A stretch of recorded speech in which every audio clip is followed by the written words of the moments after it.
संगीत आजकाल पॉप संगीत खूप आक्रमण झालेलं आहे आपल्या महाराष्ट्रामध्ये. आणि शास्त्रीय संगीताचे कार्यक्रम, भक्ती संगीताचे कार्यक्रम अशा पाडवा पहाट निमित्त जर सादर केलेत तर सगळ्या लोकांना, चांगल्या श्रोत्यांना म्हणजे चांगले संस्कार होतील. लहान मुलांना ते सूर कानावर पडले तर चांगले संस्कार होतील, एवढंच सांगेन. बरं, तुमचा जेव्हा या ठिकाणी झी मराठीवर आपण गेलात तेव्हाचा क्षण काय सांगाल, कसा होता? मी पहिल्यांदाच झी मराठीला टीव्ही शो मध्ये गेलेले, त्यावेळेस छान वाटलेलं, पण भीती वाटते.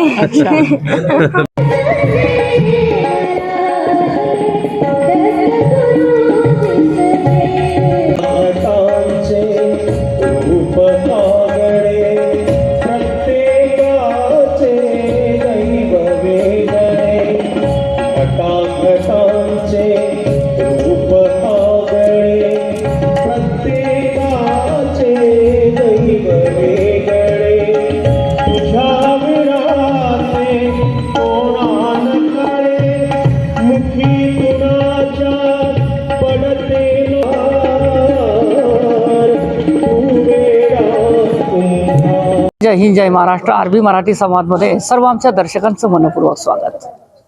मित्रांनो, आज आम्ही असं या ठिकाणी बघण्यात आलेलं आहे की दरवर्षीप्रमाणे याही वर्षी विवेकानंद शिकवणी वर्ग परिवार आणि माजी विद्यार्थ्यांच्या सहभागातून होणारा हा एक चैत्र पाडवा पहाट, हा जो सुंदर कार्यक्रमाचं या ठिकाणी जे गायन त्यांनी केलेलं आहे आणि त्यांनी मंत्रमुग्ध म्हणजे महाराष्ट्राच्या कान्याकोपऱ्यामध्ये त्यांचं गायन या ठिकाणी प्रसिद्ध आहे. असे गायनचारी आपल्यासोबत आहेत, आदरणीय खानोदे सर. सर, या ठिकाणी हा जो आपला प्रवास आहे, ह्या प्रवासाबद्दल काय सांगणार? आम्ही जवळपास अख्ख्या महाराष्ट्रामध्ये पाडवा पहाट, दिवाळी पहाट बरेचसे कार्यक्रम करत असतो. प्रत्येक ठिकाणचा अनुभव वेगळा असतो. मागच्या वर्षी बुलढाण्याला पाडवा पहाट कार्यक्रम सादर केला. यावर्षी विवेकानंद शिकवणी वर्ग, आमचे आदरणीय इरतकर सर यांनी आम्हाला ठिकाणी आमंत्रित केलं. या ठिकाणचा अनुभव असा होता, या ठिकाणचे श्रोते अतिशय जाणकार श्रोते या ठिकाणी उपस्थित होते. आणि सरांच्या बद्दल जर बोलायचं म्हटलं, त्यांचं अख्खं कुटुंब संगीत प्रेमी आहे आणि त्यांच्याकडे येऊन आम्हाला खूप आनंद झाला. सगळ्या चिखलीकरांना भेटून अतिशय आनंद झाला. बरं, जीवनातला अविस्मरणीय क्षण काय असेल आपला? कारण की आपण अनेक ठिकाणी या ठिकाणी गायन केलेलं आहे. एखादा जीवनातला अविस्मरणीय क्षण? हां, खूप महत्त्वाचा प्रश्न विचारला आहे. गडचिरोली, मला वाटते 2023मध्ये गडचिरोलीला एक पाडवा पहाटने दिवाळी पहाट कार्यक्रम आम्ही सादर केला होता.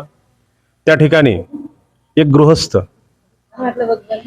सकाळी 3 वाजल्यापासून ते तिथं माझं नाव त्यांनी ऐकलं आणि 3 वाजल्यापासून तिथं ते झोपून होते की मला घरी गेल्यानंतर जर झोप लागली तर हा कार्यक्रम मला ऐकायला मिळणार नाही. त्यामुळे तिथंच 3 वाजल्यापासून तिथं ते झोपून होते आणि आम्ही आल्यानंतर आम्ही त्यांना उठवलं की तुम्ही आता कार्यक्रमाची सुरुवात होत आहे, तुम्ही उठा.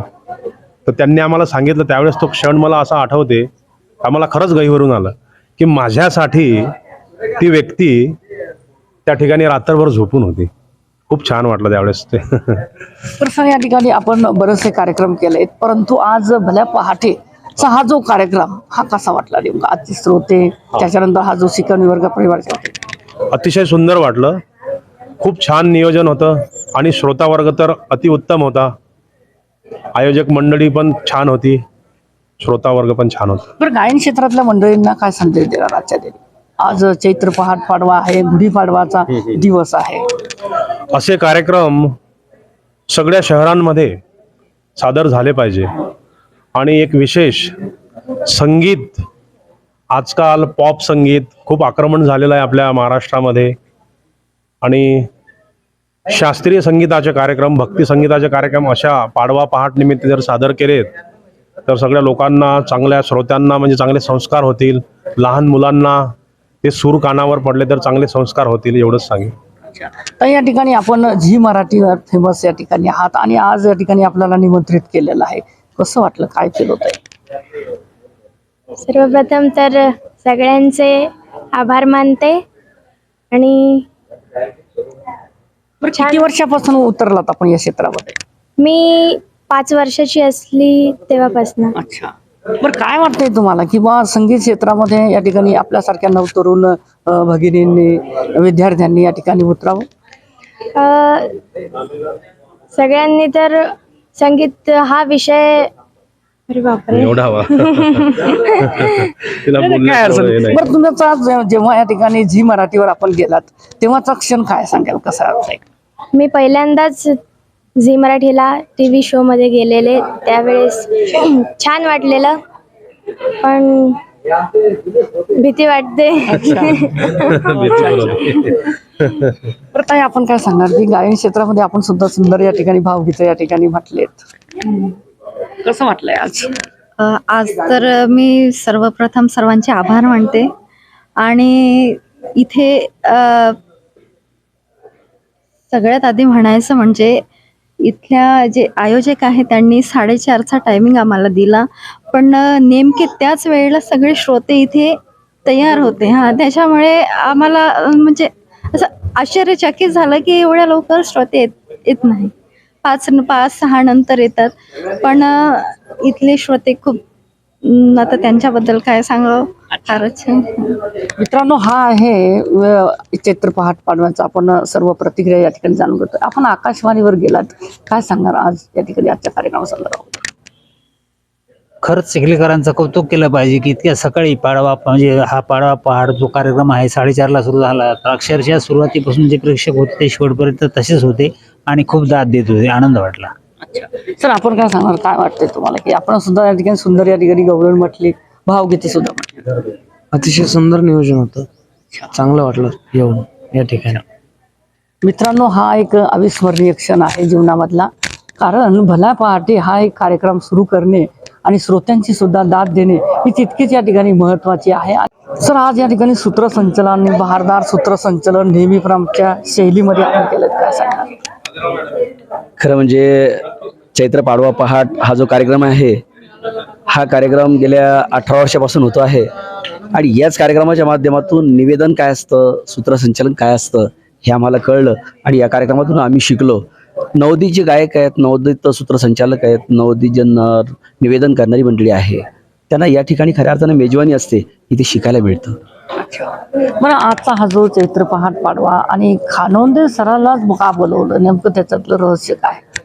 खानोदे सर जे आहेत ते आपल्या बुलढाणा जिल्ह्याशी कनेक्टेड आहेत. आपल्या सावरगाव डुकरे या ठिकाणी ते भजन स्पर्धेमध्ये यायचे आणि तिथून प्रत्येक वेळेस त्यांचा प्रथम क्रमांक असायचा. तबला वादनामध्ये सुद्धा ते प्रथम होते आणि गायनामध्ये सुद्धा आज ते प्रथम आहेत आणि म्हणूनच आपण त्यांना आपल्याशी कनेक्ट असल्यामुळं, कुठेतरी जिव्हाळ्याचे नाते असल्यामुळं आपण त्यांना या ठिकाणी कार्यक्रमासाठी आज बोलवलेले आहे. बरं, तिरथकर सरांबद्दल काय सांगणार, त्यांचा प्रवास आणि त्यांचे विद्यार्थी सुद्धा या ठिकाणी देश पातळीवर या ठिकाणी चमकलेत आणि एक चांगल्या पद्धतीनं जीवन जगतायत? खरं जर पाहिलं तर ज्ञानदान करत असतानाच आज जी सांस्कृतिक जी आपली देवाणघेवाण असते किंवा सांस्कृतिक जो विभाग आहे आपल्या चिखलीमधला, तर याला उत्तेजना, याला प्रेरणा देण्याचं काम इरतकर सरांनी केलं. इरतकर सरांचं असं आहे की जसं आपण एखाद्या झऱ्यातलं पाणी काढतो आणि त्या झऱ्यामध्ये पाणी येत राहतं, तर तसं आपण दुसऱ्याला आनंद दिला तर आपल्याला आनंद मिळत राहतो आणि ही व्यक्ती निस्वार्थपणाने फक्त आनंद मिळवण्यासाठी हा पाडवा पहाट करत असते, हे फार महत्त्वाचं आहे. मित्रांनो, हे सर्व क्षणचित्र या ठिकाणी आरबी मराठी संवादच्या माध्यमातून आम्ही तुमच्यापर्यंत पोहोचवतो. या ठिकाणी विद्यार्थी आपल्या सोबत आहेत. सर, आपलं नाव? माझं नाव ज्ञानेश्वर पुंडलिक ठेंग. अच्छा, बरं, काय करताय आपण? मी सध्या जलसंपदा विभागामध्ये सेवारत आहे. अच्छा, बरं, काय सांगणार आपल्या गुरुजनांबद्दल 2 शब्द? आज त्यांनी हा एक सुंदर कार्यक्रम ठेवला आहे. ते माझे 1988चे शिक्षक आहेत माझे शिकवणी वर्गाचे. तर त्यांनी मला गणितामध्ये एवढं परफेक्ट केलं होतं की त्यांच्यामुळं मी या उच्च पदापर्यंत पोहोचलो. जसे की मी पहिले 20 वर्ष आर्मीमध्ये सेवा करून देशसेवा केली व देशसेवेनंतर आता सध्या नागरी सेवेमध्ये जलसंपदा विभाग महाराष्ट्र राज्य बुलढाणा येथे सध्या कार्यरत आहे व मी मागील 15 वर्षापासून यांचा हा कार्यक्रम अटेंड करतो व त्यांना माझ्या परीनं जे सहकार्य होतं ती करतो. हा कार्यक्रम एक माझ्या घरचाच कार्यक्रम म्हणून मी त्यांना नेहमी प्रत्येक वर्षी मदत करतो.